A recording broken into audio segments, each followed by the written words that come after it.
las raíces cristianas de España, por la vida y el bien común.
Atrévete a entrar en la boca del lobo con Javier García Isaac. Información sin ataduras, opinión sin complejos. Vivimos en un mundo que tiene muros y esos muros han de estar vigilados por hombres armados. ¿Quién va a hacerlo? ¿Tú? Mi existencia, aunque grotesca e incomprensible para ti, salva vidas. Tú no quieres la verdad porque en zonas de tu interior de las que no charlas con los amiguetes, me quieres en ese muro, me necesitas en ese muro. Nosotros usamos palabras como honor, código, lealtad. Las usamos como columna vertebral de una vida dedicada a defender algo. Tú las usas como gag. Y no tengo ni el tiempo, ni las más mínimas ganas de explicarme ante un hombre que se levanta y se acuesta bajo la manta de la libertad que yo le proporciono y después cuestiona el modo en que la proporciono. Preferiría que solo dijeras gracias y siguieras tu camino. De lo contrario, te sugiero que cojas un arma y defiendas un puesto. De todos modos, me importa un carajo a qué creas tú que tienes derecho. Tienes ese lujo. Tienes el lujo de no saber lo que yo sé. Muy buenos días, amigos, les habla Javier García Isaac, que estamos en la boca del lobo, estamos aquí en Madrid, estamos de vuelta ya, de vuelta de Barcelona, acogida tremenda. Luego les entraré sin más detalles de lo sucedido ayer y sobre todo en la acogida de mis buenos amigos de Cataluña, mis buenos amigos en Vox actualmente, algunos de ellos antiguos compañeros de armas en los 90, en juntas españolas, final de los 80, en 90, bueno. La verdad es que saben que yo fui responsable de juventud, de juntas españolas, de juntas jóvenes. Y muchos ya de cierta edad veterano pues compartieron conmigo camaradería. La verdad es que hacíamos manifestaciones. Recuerdo en el año 91 una manifestación a favor de la unidad de España, que fue por diagonal, fue brutal. Tengo todavía las fotos, no estaban acostumbrados. Los primeros 12 de octubre empezábamos a hacerlo allí, luego es verdad que vino aún alternativa para la unidad nacional y hizo un trabajo magnífico desde mi punto de vista, pero nosotros ya en los 80 hablábamos hacíamos las manifestaciones de conmemoración del 12 de octubre ahí en Barcelona, en la estación de Sants.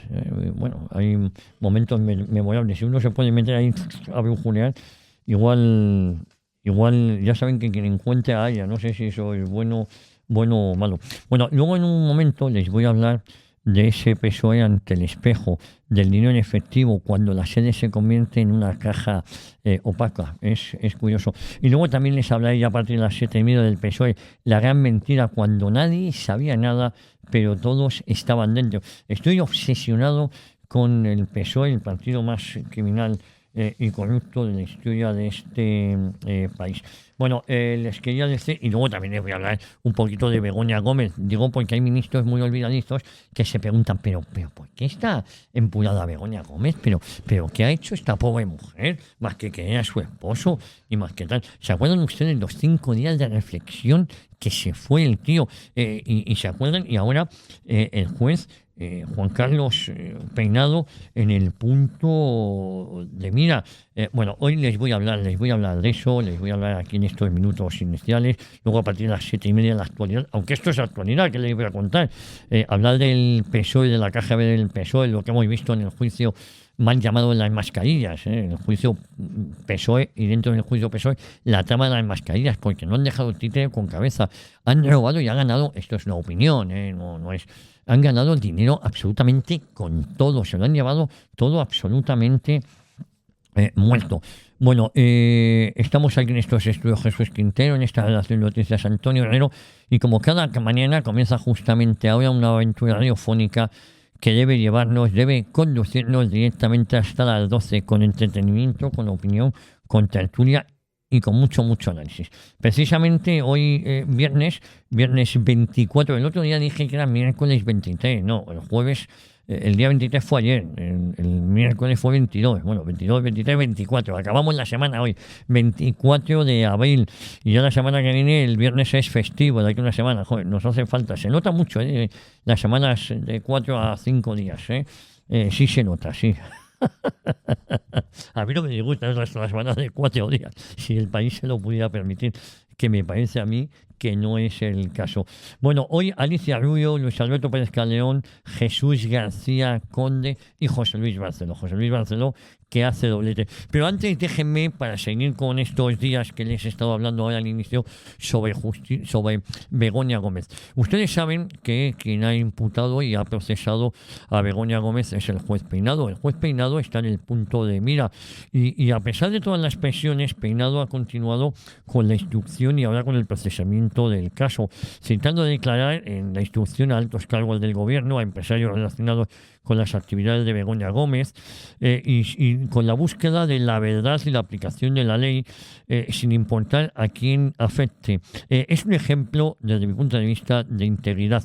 Y es un ejemplo de integridad en tiempos de incertidumbre institucional. Y es preocupante que en lugar de permitir que la justicia actúe con independencia, se intente manipular la opinión pública y desacreditar a quienes cumplen con su deber. Y es que la democracia se fortalece cuando las instituciones funcionan sin interferencias y se debilita hasta la extenuación cuando el poder político intenta controlar el poder judicial. En ese contexto, Pedro Sánchez se decidió, y yo solo quería recordar, acogerse unos días de reflexión cuando su mujer fue imputada. Y la duda era si iba a dimitir, le aconsejaron, no se te ocurra dimitir, porque lo peor está por venir y hay que aguantar y a partir de ese momento, de esos 5 días de reflexión, la consigna fue aguantar, como yo les comentaba ayer. Bueno, España vivió en abril del 24 uno de esos episodios, ¿cómo llamarlos?, más grotescos, insisto, en abril se acaba de cumplir ahora 2 años más grotescos y peligrosos de su historia reciente. El presidente del gobierno, Pedro Sánchez, tras conocer que su esposa Begoña Gómez estaba siendo investigada judicialmente por presuntos delitos, insisto, de corrupción, tráfico de influencias, apropiación indebida, decidió retirarse durante 5 días a reflexionar. Han pasado 2 años. A reflexionar sobre si debía dimitir o continuar en el cargo. Y miren, lo que a simple vista parecía una crisis personal fue en realidad una operación cuidadosamente orquestada para blindarse, victimizarse y lanzar la mayor ofensiva institucional que llega hasta nuestros días, en 2 años han pasado, y emocional que jamás ha visto una democracia. Aquellos días no fueron una pausa, fueron un ensayo general del golpe institucional que vendría después, porque Pedro Sánchez, cuando duda, no se va, arremete. Y ese 24 de abril, fíjense, han pasado ya 2 años del 2024, Sánchez publicó una carta firmada por él mismo y difundida por la Moncloa en la que aseguraba sentirse herido por los ataques a su esposa y comunicar que se toma unos días para reflexionar si merece la pena seguir en política. De eso se trataba la reflexión. Ustedes saben, después de 5 días, vaya si merecía la pena seguir en política. Ni más ni menos que el presidente del gobierno de España interrumpe la actividad del Estado, detiene el funcionamiento del gobierno y convierte su conflicto personal en drama nacional. La excusa, que su mujer había sido imputada. El mensaje: o me dejáis tranquilo o me llevo la democracia por delante. Miren, nunca antes en democracia un presidente había instrumentalizado de manera tan obscena y grotesca su cargo, su partido, su Consejo de Ministros y los medios públicos para convertir un proceso judicial en una cuestión de amor conyugal. Pedro Sánchez no se marchó a reflexionar, se fue a calcular cómo convertir su derrota judicial en un relato épico de resistencia emocional. Hoy se cumplen 2 años de aquello. Luego, el 29 de abril, 5 días después de su melodrama, Sánchez comparece en Moncloa y no fue para dimitir, no fue para asumir responsabilidades, sino para pasar al ataque. Con tono mesiánico anunció que se queda y se quedaba por amor y por sentido del deber, porque los malos no van a vencer. Y con esa decisión arrastra con él a todo el Partido Socialista y a su Consejo de Ministros, ya humillado y convertido desde ese día en escudo humano de su mujer y cómplice necesario de su desvarío personal. Es lo que estamos viviendo estos días. La estrategia estaba clara: convertir a Begoña en mártir, a él en víctima y a la justicia en verdugo. Y a partir de ahí, utilizar el aparato del Estado para blindarse frente a la ley. Desde entonces, cada movimiento del gobierno ha tenido un único objetivo: proteger a Begoña Gómez, incluso a costa de las instituciones. La abogacía del Estado, supuestamente defensora del interés público, ha sido puesta también al servicio de la primera dama, esa primera dama no oficial, emitiendo informes, filtraciones y comunicados en su defensa. Los ministros en fila india han repetido el mantra: todo es una campaña de la ultraderecha, los jueces están contaminados, Begoña es una profesional ejemplar. Ni uno solo ha mostrado dignidad suficiente como para decir que esto no va con sus cargos ni con la legalidad. Ninguno de ellos ha dimitido. Los medios públicos, empezando por la que pagamos entre todos y que solo disfrutan ellos, Radio Televisión Española, se ha convertido en gabinete de propaganda marital, persiguiendo a los jueces, acosando a los críticos, manipulando titulares y presentando las imputaciones de Begoña como si fuese una especie de atentado al amor conyugal y a la democracia. En España, si la justicia toca a la esposa del presidente, no se investiga la corrupción, se investiga al juez, se señala a su hija, se inventan propiedades y se siembra el miedo. Y miren, España está hoy gobernada por un matrimonio que ha convertido el poder en propiedad privada. Pedro Sánchez utiliza el Consejo de Ministros como si fuera su despacho de crisis personal. Y Begoña Gómez se pasea por instituciones, universidades y empresas como si su país le debiera obediencia marital. El país le debiera a ella obediencia. En los 5 días de reflexión no fueron un arrebato, fueron un chantaje emocional a la nación, un aviso a navegantes, un conmigo o contra mí. Y a partir de ahí, todo el aparato del Estado ha sido colonizado para salvar a una persona concreta, no al país, no a los ciudadanos, no al orden constitucional, no, a su esposa. Cuando el presidente no reflexiona, estaba maniobrando. Y es que Pedro Sánchez no se retiró a pensar, nada más lejos. O mejor dicho, se retiró a ver cómo actuaba, cómo contraatacaba, cómo hacía el mal. Se escondió para planificar la mayor operación de supervivencia personal de nuestra historia reciente. Y desde ese día, hoy se cumplen 2 años, el PSOE dejó de ser un partido político para convertirse en el cortafuegos de su líder y en el bufete legal de su mujer.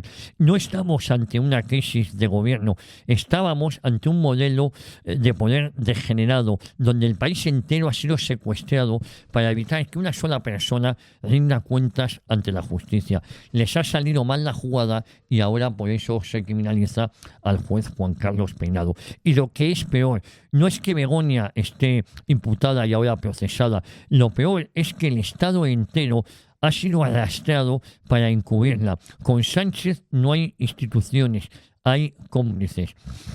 Medios al servicio del relato del sanchismo que no es la verdad. Los medios del régimen como Radio Televisión, El País, La Sexta, blindaron a Begoña y atacaron a la justicia. Y eso es en lo que siguen estando. Y es que si la democracia se sostiene sobre el equilibrio de poderes, el periodismo hubiese sido el cuarto pilar. Pero cuando ese periodismo se ha convertido en brazo armado del gobierno, deja de ser un instrumento de información y se ha convertido en una máquina de propaganda. Eso es exactamente lo que ha sucedido en España tras la imputación en su momento y ahora el procesamiento de Begoña Gómez, la esposa de Pedro. En lugar de investigar, contrastar y fiscalizar al poder, la mayoría de esos medios se pusieron a las órdenes del presidente. Y no para esclarecer los hechos, sino para desacreditar al juez, ridiculizar a los denunciantes y encubrir a los supuestos culpables.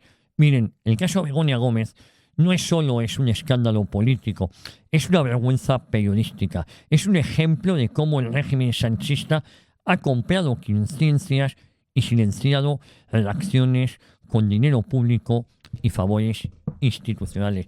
Ya saben que de esto y mucho más les vamos a hablar hoy aquí, pero sobre todo les vamos a hablar, para empezar, de economía con José Luis Barceló y sumundofinanciero.com. Un José Luis Barceló que dirige y presenta La Noche del Estado de Alarma. De deportes con el magnífico, el bueno de Esteban Pacios. Y que les voy a contar que con el genuino Tate Barceló, el gran Tate Barceló, que ayer estuve con él en Barcelona, tenemos edatv.news junto con Juan Pulido, que también estuvo conmigo, junto con Gonzalo Pinilla, junto con Alba, Macarena, Pablo Gallito, Raúl, que está haciendo prácticas también con nosotros ahora en redes sociales, Alfonso Bernal, Nico en diseño. Todos ellos hacen posible este medio de comunicación, la existencia de este medio. Víctor Quines también, porque no, siempre se me olvida. ¿Por qué será? Le veo poco. Y como cada mañana, de la mano de la singularísima Cristina Sol, pues tenemos nuestro informativo, nuestra caja de Pandora, sin olvidarnos tampoco del termómetro de 1 a 3 del mediodía, y no nos olvidamos de que a los mandos de la nave, en la dirección técnica, Cecilia Jara, que hace posible que esto salga adelante, Cecilia Jara, que hace posible también que esto lo escuchen, le llegue a sus terminales, pero también no está sola Cecilia, cuenta con Eduardo Vital Jr., nuestro hombre de Nueva España, y David López. Y tampoco nos olvidamos del tándem del departamento de producción, Mercedes de Veral y Carmen Domínguez. Bueno, son nuestros paños de lágrimas. Hoy, viernes 24, 2 años desde la famosa carta del presidente de gobierno. ¿Qué va a pasar a partir de las 10:30? Bueno, pues tu voz en Europa, con el equipo capitaneado por Jorge Buxadelo, el eurodiputado de Vox. Luego tenemos a Víctor Alvarado, que nos adelanta la cartelera del fin de semana. Y tenemos a, si cabe, pues también la perla cultural de Somos Libres con Humberto Pérez Tomé. Bueno, miren ustedes, el PSOE ante el espejo del dinero en efectivo, cuando la sede se convierte en la caja opaca. Miren, el llamado juicio de las mascarillas ha dejado de ser un episodio aislado para convertirse en una grieta profunda en el sistema. Las declaraciones que se han estado conociendo estos días no apuntan solo a una trama puntual, sino a un posible mecanismo estructural. Dinero en efectivo que entra, dinero en efectivo que sale, y una sede política convertida presuntamente en un circuito opaco al margen de cualquier control. España asiste una vez más a un espectáculo que debería provocar una reacción institucional inmediata, y sin embargo se desarrolla entre el silencio cómplice de unos y la distracción calculada de otros. Lo que está saliendo a la luz en el juicio de las mascarillas no es menor, no es anecdótico, no es un caso aislado. Es, si las declaraciones se confirman de todo lo que hemos estado viendo estos días y se profundiza en ellas, la punta del iceberg que amenaza con destapar algo mucho más grave, un posible sistema de financiación irregular que había operado de forma impune durante años en España. Las palabras de la empresaria Carmen Pano no pueden ser despechadas con ligereza. Reconocer que trasladó 90.000 euros en efectivo. Por cierto, se sostiene que le faltaban 10.000 euros, según le dijo Víctor Aldama. Es que ya en 2 entregas de 45.000 euros en la sede del PSOE no es una anécdota. Es una declaración de enorme gravedad, porque inmediatamente surge la pregunta que nadie en el partido parece querer responder. ¿En concepto de qué se entregaba ese dinero? Pero bien, lo verdaderamente inquietante no es solo la entrada en efectivo, es la otra parte del circuito, porque según se ha conocido, el hermano de Coldo García, Joseba, también habría reconocido la retirada de dinero en efectivo. Su exmujer, Patricia Uriz, también. Es decir, no hablamos de un hecho aislado, sino de un flujo de dinero que entra y dinero que sale. Un circuito completo, un sistema, un mecanismo. Y cuando, no les voy a engañar, y cuando en una organización política exige un flujo en efectivo sin trazabilidad, sin control y justificación pública, la sospecha deja de ser una hipótesis para convertirse en una obligación moral y jurídica que debe ser investigado.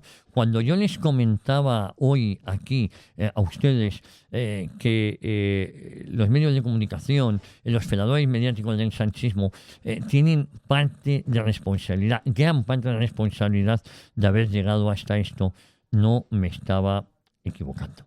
Porque aquí no estamos hablando de errores administrativos, no estamos hablando de posibles prácticas propias de estructuras opacas. De eso sí se está hablando. No de que no encaja un no, es que no. No, es que esto da la sensación de que son prácticas propias de esas estructuras opacas, de esas estructuras mafiosas. Entradas de dinero no declaradas, salidas de dinero sin destino claro y una sede política que, según estas declaraciones que hemos visto estas 2 últimas semanas, había funcionado como una suerte de caja paralela. ¿Quién autorizaba esas operaciones? ¿Quién las controlaba? ¿Quién decidía qué dinero entraba y a quién se entregaba después? Son preguntas que no solo deben hacerse los ciudadanos, son preguntas que deberían estar ya sobre la mesa de la Fiscalía, de los jueces y de cualquier institución que tenga la responsabilidad de velar por la limpieza del sistema democrático. Y sin embargo, lo que hemos visto es otra cosa. Vemos un gobierno que mira hacia otro lado y vemos un partido que guarda silencio, un silencio cómplice. Vemos una maquinaria mediática más preocupada en señalar cortinas de humo que en exigir explicaciones. Porque curiosamente, cada vez que un escándalo de esta magnitud comienza a tomar forma, aparecen los mismos recursos de distracción, debates incendiarios sobre el aborto, anuncios de regularizaciones masivas, polémicas diseñadas para ocupar titulares, y todo vale con tal de que no se hable de lo esencial. Y miren, sí, lo esencial hoy es esto. Lo esencial es la cascada de juicios que le esperan al PSOE, llamadas con distintas tramas. Estamos ante un caso de financiación ilegal del PSOE.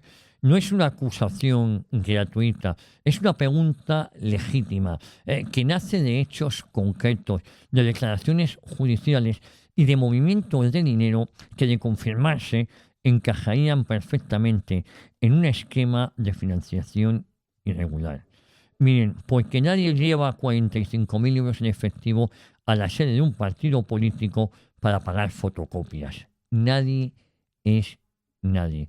Y ojo, y nadie retira dinero en efectivo de una sede política sin un motivo que debe ser explicado con absoluta transparencia. La gravedad de lo que está en juego es tal que no basta con esperar a que el juicio avance lentamente.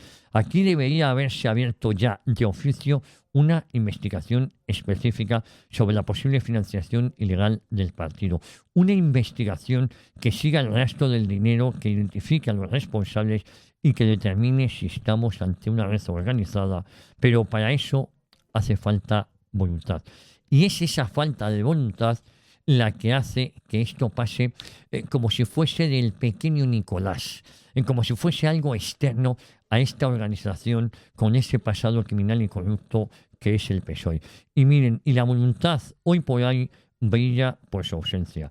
El PSOE haría bien en entender que el silencio no es una estrategia sostenible, que la negación no sustituye a las explicaciones y que cuanto más se retrase la verdad, mayor será el daño político e institucional a España. Pero claro, eso de España al PSOE le queda como muy lejos. Porque esto no va solo de un partido, esto va de la credibilidad del sistema, va de la confianza de los ciudadanos, va de saber si quienes gobiernan lo hacen dentro de la ley o al margen de ella.